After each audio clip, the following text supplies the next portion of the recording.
Hello everyone and welcome back. In today's video, we will be exploring the concept of the cost of capital. This is a fundamental concept in finance as it helps businesses determine the required rate of return for raising funds through debt or equity. We will also discuss the classification of costs and the methods for estimating capital. Let's get started.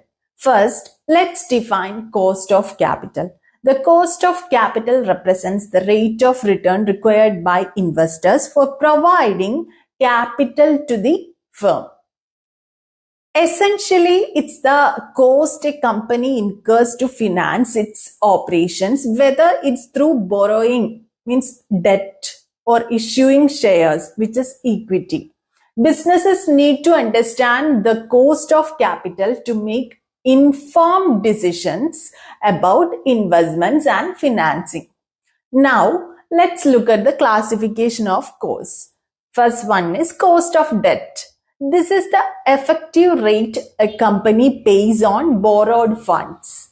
It's calculated as the interest rate on debt adjusted for tax benefits since interest expenses are tax deductible. Now, the second one is cost of equity. This is the return that equity investors expect for their investment in the company.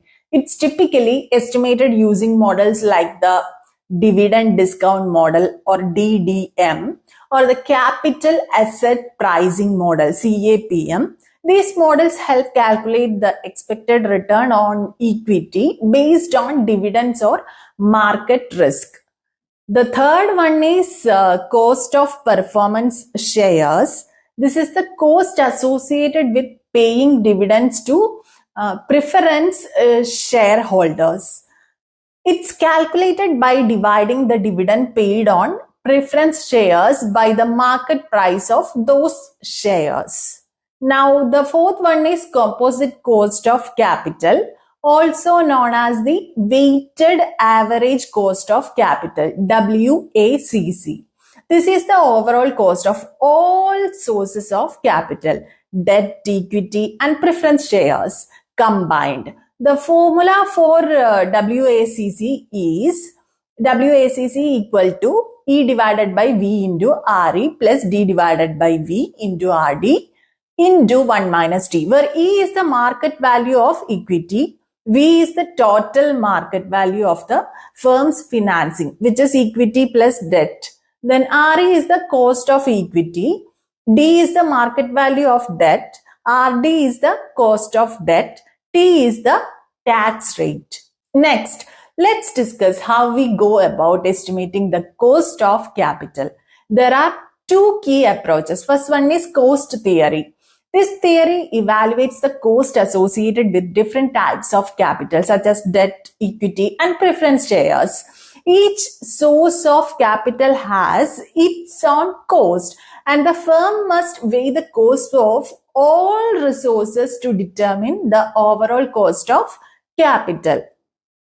Now, the second one is earnings theory. This theory focuses on return on investment to estimate the cost of equity. It looks at the company's earnings as a measure of the cost of equity, which is particularly useful when estimating the expected return for equity investors. In summary, the cost of capital is a crucial concept in financing decision making. Understanding the cost of debt, cost of equity, cost of preference shares, and the composite cost of capital allows businesses to make informed decisions on how to finance their operations. Whether through cost theory or earnings theory, calculating the cost of capital helps firms optimize their financial structure and achieve sustainable growth.